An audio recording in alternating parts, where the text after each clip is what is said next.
Hello, today I want to look at a post-punk classic from Siouxsie and the Banshees. Now, I think I've looked at one or two other Siouxsie and the Banshees tracks on this channel previously, and those were songs that featured the guitar playing of the great John McGeoch, who's long been one of my favourite guitar players.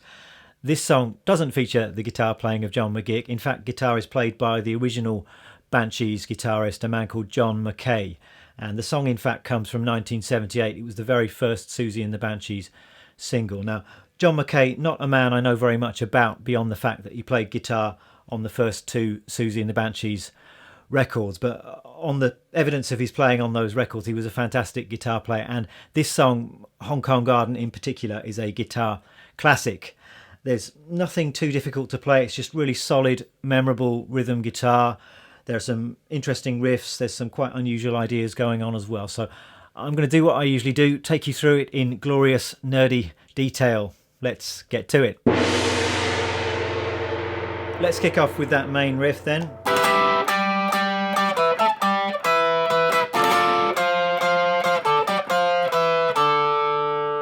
And this riff is all played mainly using double stops on the highest two strings. And it's all based on the interval of a perfect fourth, and that sets up that kind of oriental or cod oriental sound. It's that kind of... That's the sound of a perfect fourth. Now for this riff we're starting at the 12th fret, and for that perfect fourth interval we're playing the same fret on both strings. So we've got the 12th fret, then we're moving up to the 15th,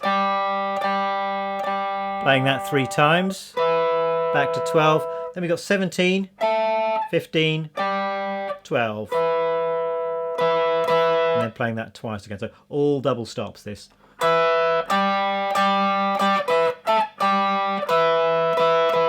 And because it's played reasonably quickly, I think you're going to need to use a practical fingering. So I'm using my first finger, third, and then I'm having to stretch up and use my little finger there, which is a little bit uncomfortable, but I think that's the only way to make it smooth. So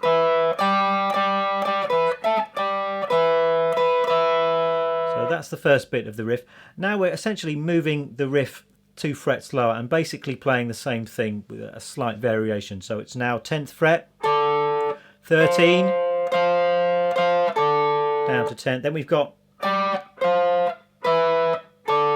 coming down from 15, 13, 12, 10. I'm playing that again.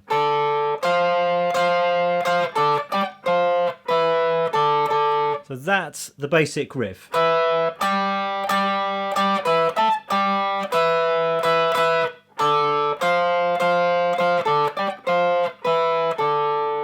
Now there are a couple of things that you can throw in just to make it sound a little bit better and a little bit more authentic. Now I think that sometimes on the first shape of each of these riffs, there's a triple stop rather than a double stop. I think I can sometimes hear that kind of sound. So you might just want to lay your first finger across all 3 strings at the start of each section of this riff. And here.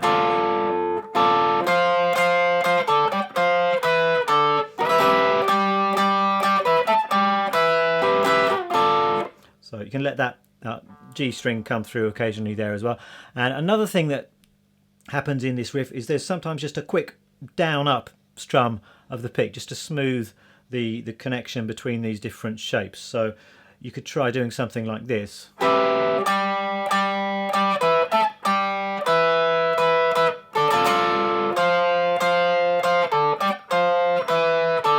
So when I'm moving down to the 10th fret, I'm just going half a beat early and leading into the beat with a quick down, up, down of the pick.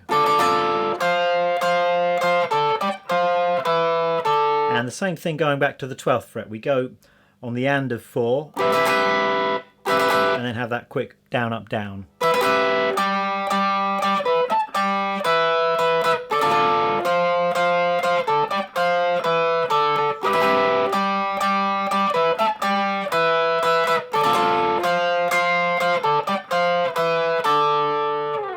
So that's our main riff.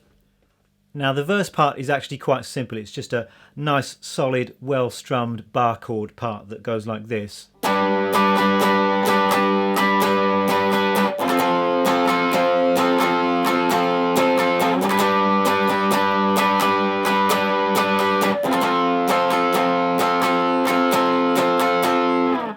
So the two chords we're using here are just a G, going down 2 frets to an F. I'm using 5th string root bar chord shapes here. So we've got our G root at the 10th fret on the A string, barring across the D, G and B at the 12th fret. I'm just keeping the high E string muted, and then I'm moving that shape down 2 frets for an F.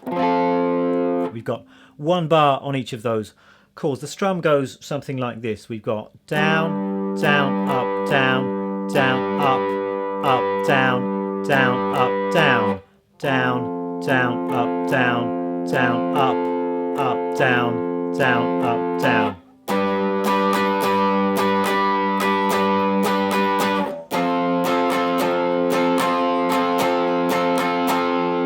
So I'm just keeping my strumming hand moving up and down like that. You could possibly play that same rhythm with all down strokes.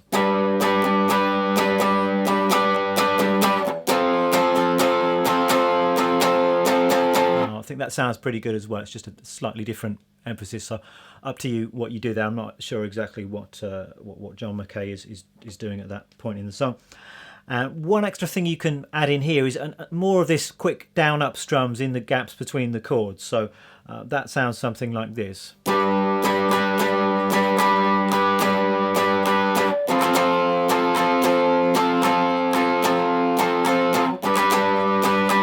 So you're moving to the new chord, moving down to the new chord about half a beat early, and you've got a quick down up down into the one of the on the new chord.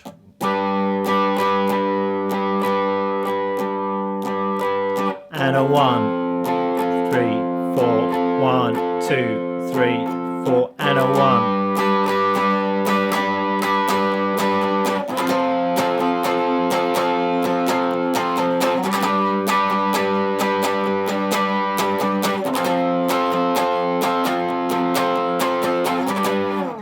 So that's the verse. Now after the second chorus we've got this nice instrumental section which goes like this.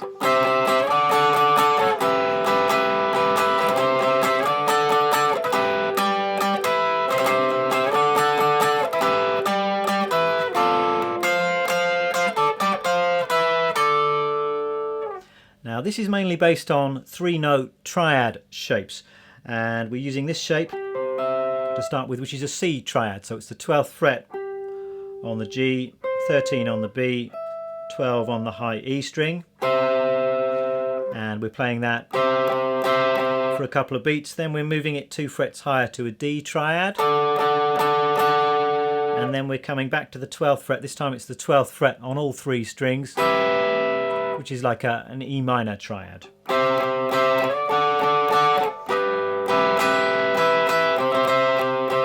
So the rhythm is mainly just 8 notes, 1 and 2 and 3 and 4. A little bit more space in the second bar. Again, we've got some quick down up strums in between the chords which you can add.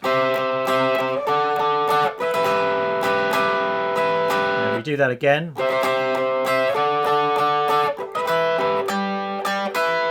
A little variation. Here we've got the 12th fret, and then we're putting down the 15th fret on the B and the E, and then coming back to the 12th fret.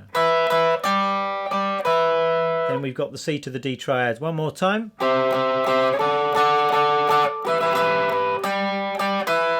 that's really just a repeat of what we've just had, the double stops at the 12th fret. And then we're coming down from the E minor triad to D minor triad, and we're kind of going back into the main riff at this point.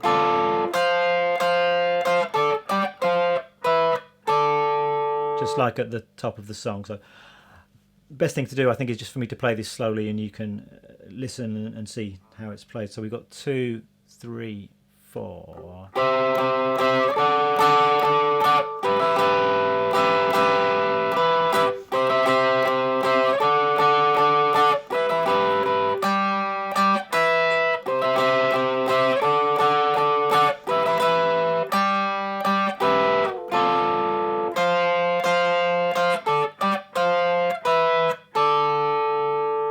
That's our solo section.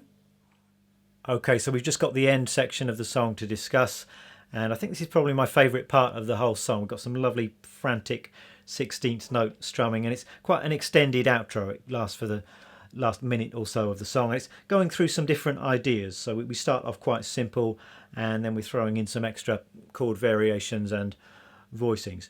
The basic chords are exactly the same as the verse. We've got this G bar chord for 2 bars, and then we're going down 2 frets to the F. But what has changed is the strumming and the rhythm is now a little bit busier. So I think the best thing to do is for me to just count this through and play it slowly, and hopefully you'll be able to pick this up. I will be writing it all out as accurately as I can in Music and Tab, and that will be up on my Patreon page, so you can check that out if that would be helpful. But what I'm hearing is basically this in the first section of the outro. It's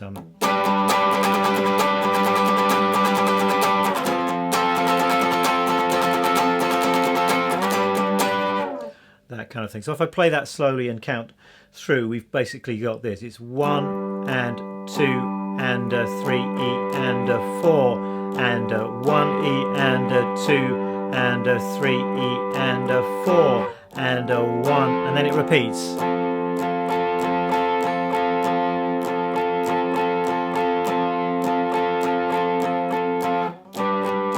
And so on. You don't need to be super precise with that. I think it's played with some variations in the strumming throughout the end section.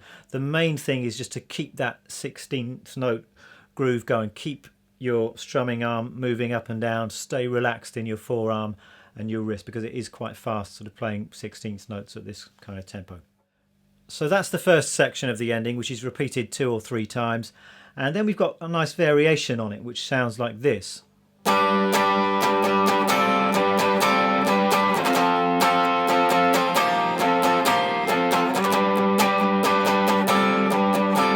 So it's still based on those 2 basic chord shapes, but what's happening here is we're just occasionally lifting the 3rd finger bar to leave just the 1st finger barring across those 5 strings. So you've got the major chord going to this kind of sound, which I guess is a kind of sus chord sound. The rhythm is something like this. We've got,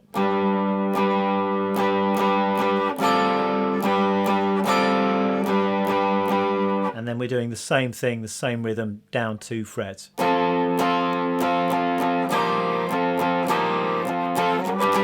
Again, those quick down, up, downs between chord changes if you want to.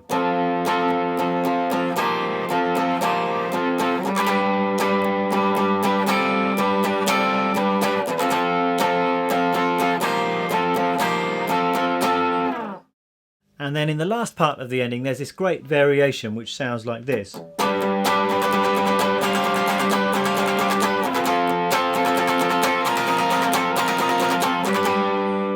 So again, based on our same G to F bar chord shapes, but what we're doing now is we're putting the little finger down at the 13th fret on the top 2 strings. So you get this very interesting sound. It's all based on these kind of 4th intervals once again. I don't know what you'd call that chord. I suppose it's a 7th sus4, G7 sus4 kind of sound. And we're just...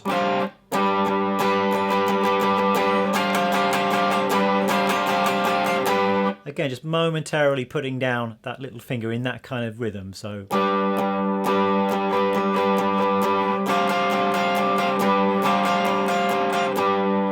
And then we're doing the same thing 2 frets lower.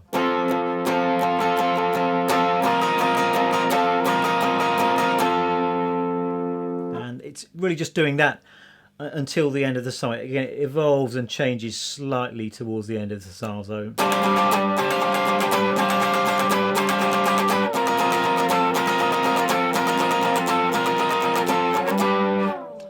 kind of thing. The gear I'm using in this video then, and this video is actually a surprise entry in my Les Paul series of lessons. I didn't realise this, but I think it's likely that this song was originally played on a Les Paul. Certainly the video footage I could find of John Mackay, he always seemed to be using a Les Paul, so that's what I'm using today. This guitar is a 59 reissue Les Paul from 2008. Amp wise, I'm going into my Vox AC30, and I'm using a couple of pedals. For overdrive, I'm using a J Rocket Archer pedal, and that is one of these clone with a K type pedals. It's just a very nice natural sounding overdrive. I could also detect, I think, a little bit of flanging on the original recording, so I actually stepped on my flanger for the solo section at the start of this video, and the flanger I'm using is a Boss BF2 flanger. So that is how you play Hong Kong Garden. I hope you have fun learning it. The tab to this one is going to be up on my Patreon page, as is the backing track that you heard me playing over at the start of this video. And if you want to play along to that backing track, you're going to have to sign up to my Patreon page, I'm afraid. I'm not going to give that away because it took me about 3 days to make it. That's a little bit of an exaggeration, but it took me a long time to make the backing track. I had to hunt around for xylophone and gong samples and all kinds of things. Anyway, thank you for watching. I shall see you next time. Bye.